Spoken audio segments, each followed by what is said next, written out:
Hey, welcome everyone to Ask Nutritionist Deepa's Whole Food Plant Based No Oil video cast podcast series.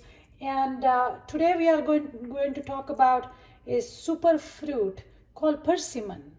And it is available only during winter time for next 3 months or so, starting December all the way through March. You will get beautiful persimmons in regular grocery stores, but definitely in ethnic grocery stores, specifically like Korean, Japanese, Chinese, Indian, and even Mexican grocery stores, because it is a tropical fruit.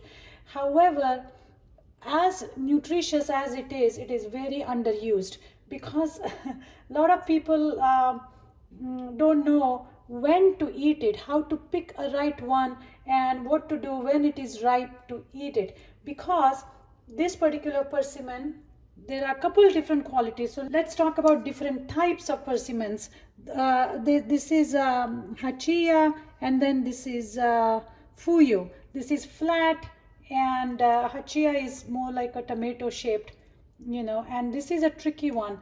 The Fuyu is usually, as soon as it's little soft, you can chop it open and eat it with the skin on.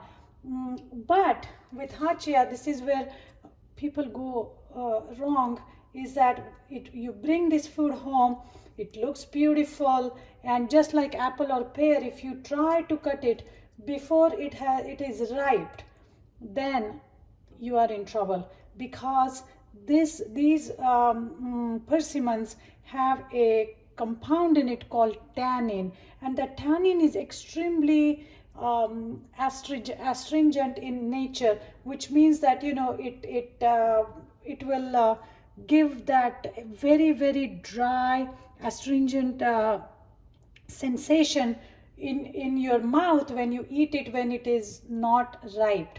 And when I say you need to make sure it is ripe, I mean it, because this persimmon has been sitting on my countertop for, gosh, last at least 12 days, more than that, maybe 2 weeks. When I bought it, it was this hard. Okay, when I say we should allow it to ripe, is now it's more like a water balloon.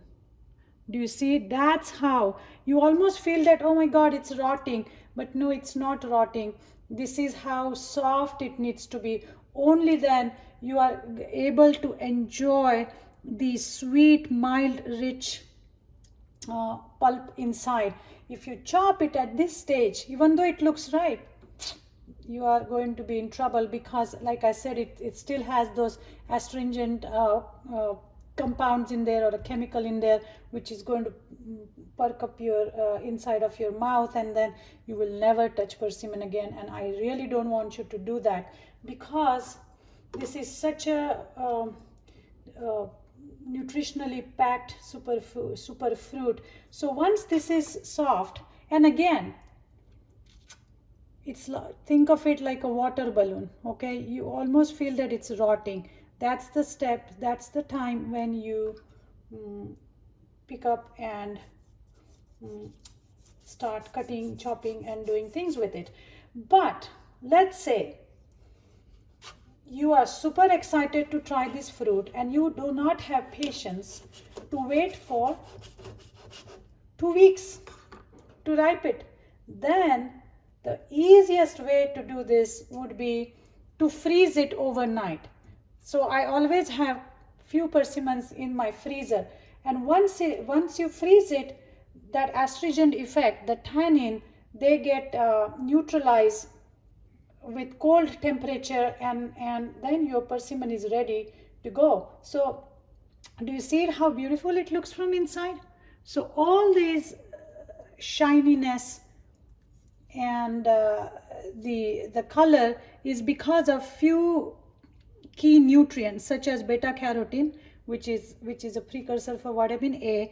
It has manganese, it has B complex, it has flavonoids. So this fruit is really very rich in variety of different nutrients.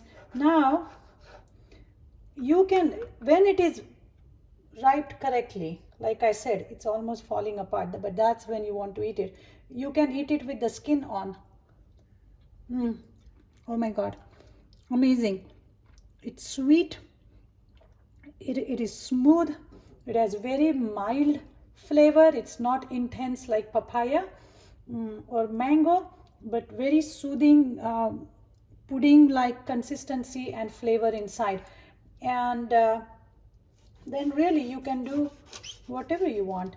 In my case, what I'm going to do is chop it into small pieces, like dice it. Now if you go to Asian stores, you will also get the dry variety. Okay, now you want to make sure that the dried persimmon is not treated with any chemicals, okay, like sulfur dioxide and those type of things. So there you will see in a good quality dried persimmon would actually look dark like date, but if it is treated with color, then it's going to look orange like this. And you want to get one which looks dark, because that means it's not treated with any chemical. So anyway, in my case, I'm going to use this persimmon on top of my chia pudding. Every night chia pudding is my treat, and there's nothing like chia pudding. So easy to make, no cooking involved. And I'm going to leave it here. Let's hope it won't fall. Oh, before I forget, what goes really well with chia pudding, with persimmon, is a cardamom. So I have my cardamom. Cardamom is another one of my most favorite spice, you can say, but really there's nothing spicy about it. It's very flavorful. It's a cardamom pod. I eat it with the skin on, of course, because that's where all the nutrients are. And I'm going to top it with this persimmon pieces on top. Now you can put this persimmon on top of oatmeal. You can mix it with a little bit of soy milk or plant milk and make it into a smoothie. But I wouldn't recommend doing too much with it, because it is so flavorful on its own. And in my opinion, the less cooking, the less we cook and manipulate fruits and vegetables, specifically fruits, the better it is. And I'm just going to top it with few pumpkin seeds. And my chia persimmon cardamom parfait is ready. Look how beautiful this looks. You can even have it for breakfast. You can have it for snack. You can have it as a beautiful dessert at night.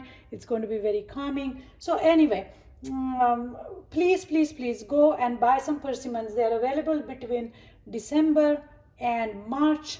Like I said, the trick is to make sure that you cook them, you allow them to ripe until they are very soft, almost like water balloon. And then if you don't have patience for it, then freeze it overnight, allow it to thaw next day, and off you go. You can start using it. I hope you enjoyed today's episode. Thank you for watching, and I will talk to you soon.